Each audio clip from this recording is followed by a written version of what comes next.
নমস্কার, আপনারা দেখছেন টিভি24 বাংলার সঙ্গে রয়েছে আমি সুস্মিতা। শুরু করছি নজরে দুনিয়া।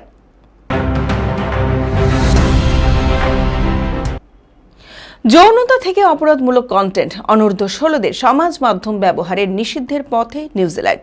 যৌনতা থেকে অপরাধমূলক কন্টেন্টের ছড়াছড়ি এবার অনূর্ধ্ব 16 কিশোর কিশোরীদের সমাজ মাধ্যম ব্যবহারে নিষেধাজ্ঞা জারির পথে নিউজিল্যান্ড। সোমবার দেশের সংসদের একটি বিল পেশ করা হয়েছে। বিলটিতে অনূর্ধ্ব 16 কিশোর কিশোরীদের ইনস্টাগ্রাম, টিকটকের মতো প্ল্যাটফর্মগুলোকে নিষিদ্ধ করার কথা বলা হয়েছে। গত ডিসেম্বরে অনূর্ধ্ব 16 কিশোর কিশোরীদের জন্য সমাজ মাধ্যম ব্যবহার নিষিদ্ধ করে অস্ট্রেলিয়া। এরপর সেই পথে হাঁটেন ব্রিটেন, ফ্রান্স সহ বহু দেশ। নিউজিল্যান্ড প্রস্তাবিত বিল অনুসারে মেটার মতো সংস্থাগুলো এই নিয়ম মেনে চলতে ব্যর্থ হলে তাদের আয়ের 10% পর্যন্ত জরিমানা করা হতে পারে। ওই দেশের প্রধানমন্ত্রী ক্রিস্টোফার লুকসন বলেন, দেশের একটি প্রজন্মের যে ক্ষতি হচ্ছে তা আমরা কোনোভাবেই মেনে নিতে পারি না।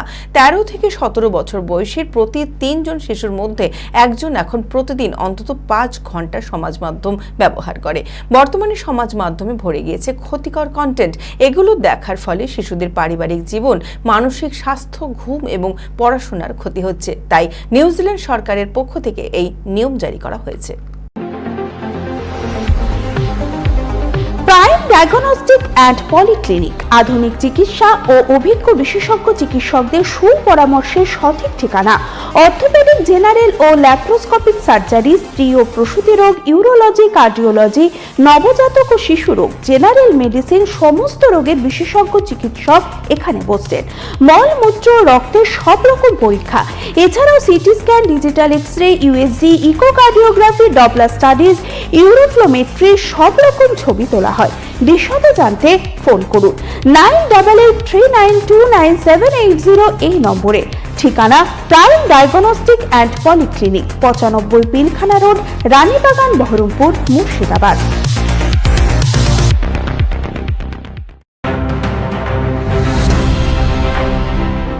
বিয়ের পিঁড়িতে 2 মহিলা কনস্টেবল করিয়েছেন লিঙ্গ পরিবর্তনও। প্রেম কাহিনী শুনলে অবাক হবেন, দেখুন বিস্তারিত।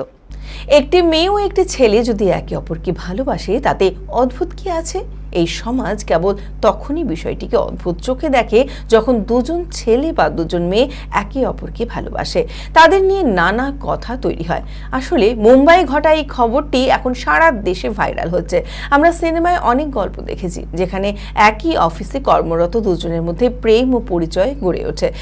কিন্তু এখন পিম্পরি চিনচুয়ার পুলিশ কমিশনারেটে এমনই একটি ঘটনা আলোচনার বিষয় হয়ে দাঁড়িয়েছে।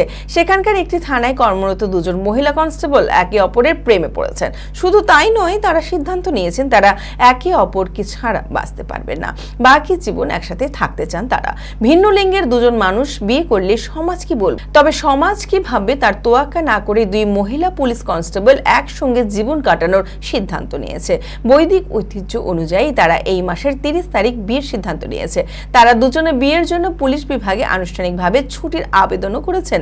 জানা গিয়েছে মহিলা দুজন ভিন্ন এলাকার বাসিন্দা। গত 3 বছর তারা একসাথে কাজ করেন। দুজনের মধ্যে ঘনিষ্ঠতাও বাড়ে।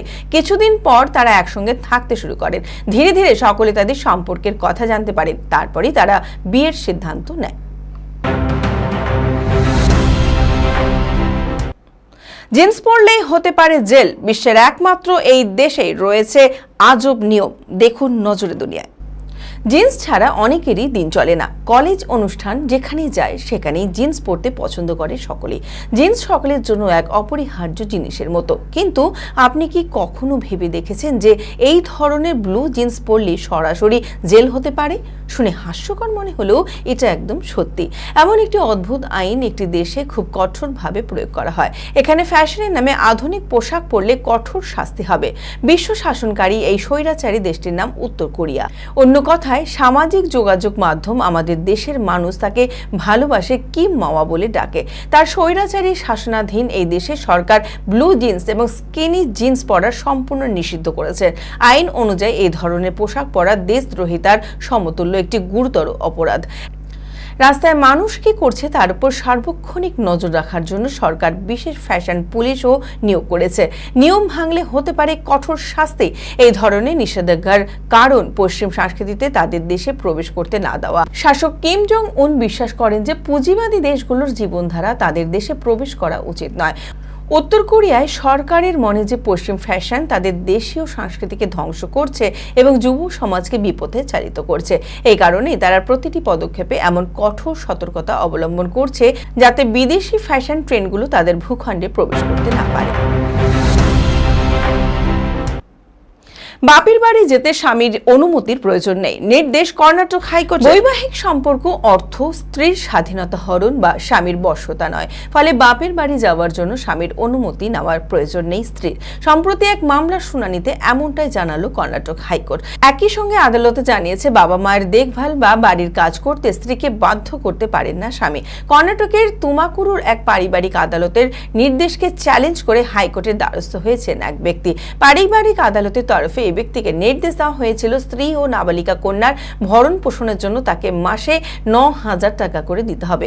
এই নির্দেশকে চ্যালেঞ্জ জানিয়ে হাইকোর্টের নিজের আবেদনকে ব্যক্তি বলেন তার স্ত্রী বাড়ির কাজ করতেন না, এমনকি তার শ্বশুর শাশুড়ির যত্ন নিতেন না, ইচ্ছে মতো বাপের বাড়ি চলে যেতেন, ফলে ভরণ পোষণের অর্থ কমানো হোক। তবে ওই ব্যক্তির আবেদন গ্রাহ্য হয়নি হাইকোর্টে। স্ত্রী ও কন্যার ভরণ পোষণ বাবদ ওই ব্যক্তিকে মাসে 9,000 টাকা দেওয়ার নির্দেশ বহাল রেখেছে হাইকোর্ট। পাশাপাশি ওই মামলায় 3টি বিষয় তুলে ধরেছে আদালত।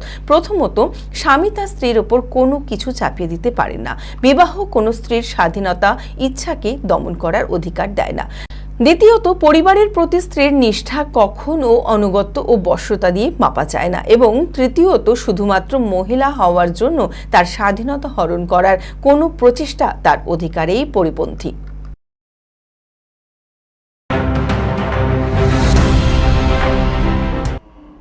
এই খবরের সাথেই শেষ করছি নজরে দুনিয়া।